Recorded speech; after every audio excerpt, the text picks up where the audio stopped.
Rumbie. Yes. Introduce yourself. Right. Hi, everyone. Welcome. My name is Rumbie and I'm originally from Zimbabwe, and I am a DV2023 winner. Okay, Rumbie. So I want you to tell us the story, like, the rundown. Where are you at? I know you came here. I showed a video of everybody. I know you'll do a video of like how the processing of the DV lottery is in Zimbabwe. But then for today, just tell us the progress so that we know, like, okay, since you came, what is the timeline and what have you done so far? What documents have you received so far? So that at least everybody can see how you're doing. I'm going to put you up here. All right. So the progress has been very, very good. Very, very fast, actually. Been here for like 3 weeks now. 2.5 weeks plus. Yeah, almost 3 weeks now. But so far, I've gotten like a lot already. The week that I came, I went to apply for the Social Security. That's when we got the Social Security. So from Zimbabwe, they don't set it up from your country at the embassy like what they do in other countries. So I have to apply for it from scratch when I come here. So when I came here, that's when we went to the Social Security office to apply for the Social Security number. We went on a Tuesday. Yes, it was on a Tuesday. Then they will give you like a timeline that it will come within 2 weeks. But it actually came very, very earlier than that. It came the following Monday. So it was less than 1 week before it came. Almost like 6-7 days. So it was less than 1 week, which was very, very fast. Wow, so that was quick. That was very quick. Very efficient and fast. Yes, the systems, they are completely different than what I was used to. They are very fast. Yeah, so my Social Security done is okay already. Now I have it. And then the second thing was the green card also. It also came, it just recently came the last week, I think last week, yes. So now I also have my green card with me. And that's just like 3 weeks after I came into the US. So I am so, so, so happy. So you are lucky. Very lucky, very, very happy and lucky. Mm-hmm. So the trick is, I think it's actually better. They actually tell you from most embassies, like the one in Harare, they recommend you to pay for the green card fee while at least you're still at home. So that once you come here, at least they'll tell you like within 3 months it will come. But for mine, it came in like less than 2 weeks, 2.5 weeks. Yeah. Wow, yeah. Yours was quicker actually. Really compared to the other DV lottery winners. Yours, it was like we applied and literally like within like less than a week you had your card already. Yes, less than a week. Imagine, less than a week that it came. I was also so shocked that it comes this fast. I was so shocked, but everything has been moving like so fast. So that's the good part here. The systems here are very good, very efficient and reliable. Okay, so tell us about so you got your Social Security number. Yes. So what about the jobs? Tell us about jobs. How long did it take you before you even heard from anything in regards to finding employment? Oh, okay. Even before that's the thing. Even before I had like the Social Security number, I had already had like a lot of openings, like job openings that were there. So that's the thing. When you come here, jobs, they are not even difficult to find at all. So I had to wait for the Social Security number first. That's the one which I had to wait for. So after I waited for the Social Security number, I got the Social Security number, and immediately I got a chance through the recommendation. I got a chance to apply to a job, and I did the interview. That was also so good. It went so well. So now I'm just waiting for my start date. So so you already, and you told them you already got the job. You didn't just do the interview. Yes, the interview. Yes. Yeah, that's good. That's good. Now you're gonna be loaded. Confirmed, yes. So already good as employed, yes. Yeah. So okay. So you got that, and then you got your green card. So did you really need your green card to get your social? To get the social did you need the card, the actual card to get a social and to get a job? Did you need the actual card? You don't really need the actual card to get the Social Security card. As long as you've got like your passport with you, because it has like a visa stamp. That one is good to use for like 1 year. Because once you come in the US by the CBP, they'll just stamp it. And once they stamp it, that one is as good as a green card by itself. So you just carry your passport with you. So no need to rush to have like the card itself. So the card, you don't really need it, because a lot of people, they think like you need the actual card, the green card, the card itself to get a job and to get So when you come in, you have a visa on your passport. when you have a visa, if you look at that visa, there's a number there, an alien number. When you get your social, it's gonna have the same number. So when you come in, that visa on your passport is your green card and is good for 1 year. So with 1 year, you don't need to apply for the other green card if you don't have money. You can start working and then pay for the other physical card to come. But other than that, you can actually use your passport to actually get jobs and just be like a permanent resident. That's your proof of permanent residency. So how do you like so far, New York? How do you like? I know you don't like the weather, so it's a little chilly. So I wouldn't really say I don't like it. I mean, it's new, I'm getting used to it, but so far it's been good. Because the thing is, for me, I came when winter was just starting. So, wow, yeah. And usually if somebody shows up here, I tell them right up front, I'm like, New York is very cold. Like in the winter, we have winters here. It's not like Texas. I'm like, if you want to be warm, you can go to Texas, go to Florida, go to California. Here, Yes, there's so many opportunities. The pay is good, but then the weather in the winter is a little iffy. But then, like, look at it this way. There's people living here. You're not the first one. You're not the second one. You're not the third one. What is the population of New York? And all these people experience winter and they're thriving. So you're not special to be like, okay, I'm going to be cold and die because I'm cold, right? Because there's people living here. So it's a place that's survivable, right? Exactly, very true.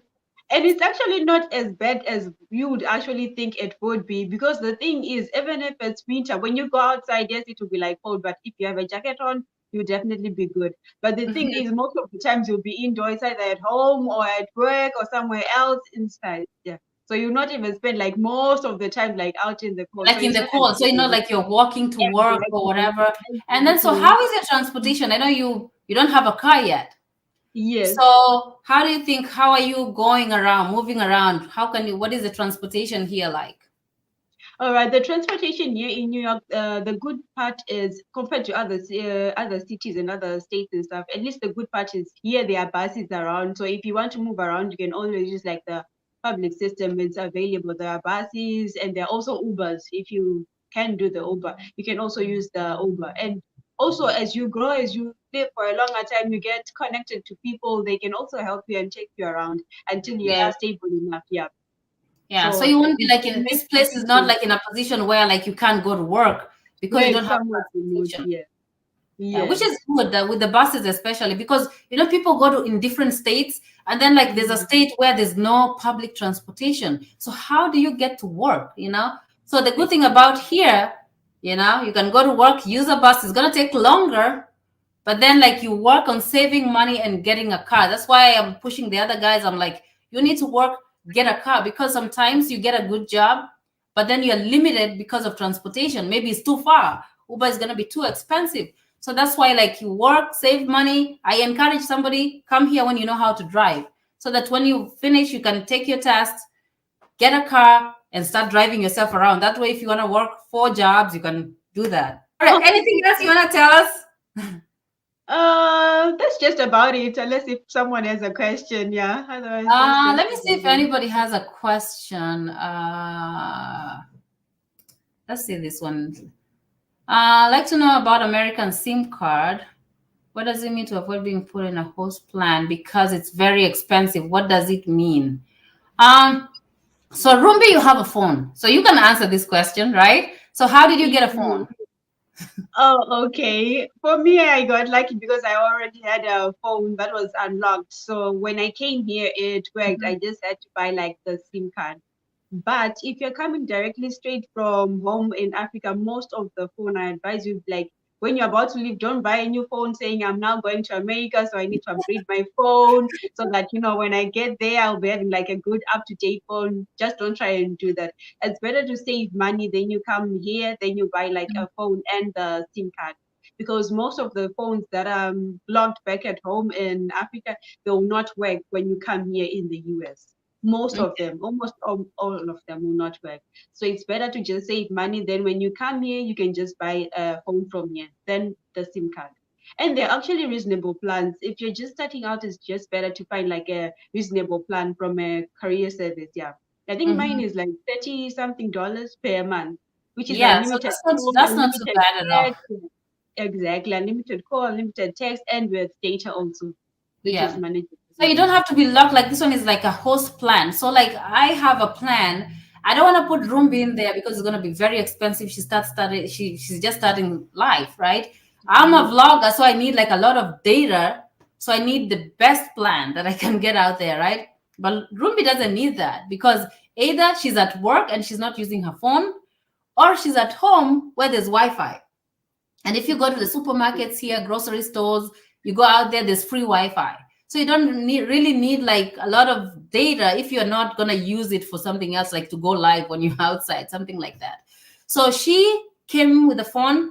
We went to the AT&T, and then they had a monthly plan. So the monthly plan, you just pay like $30 a month, and then you get service for the month, and then the next month you pay, and then you get service. If you don't pay, then they cut your phone off. They shut it off for like 2 months, and then you lose the number.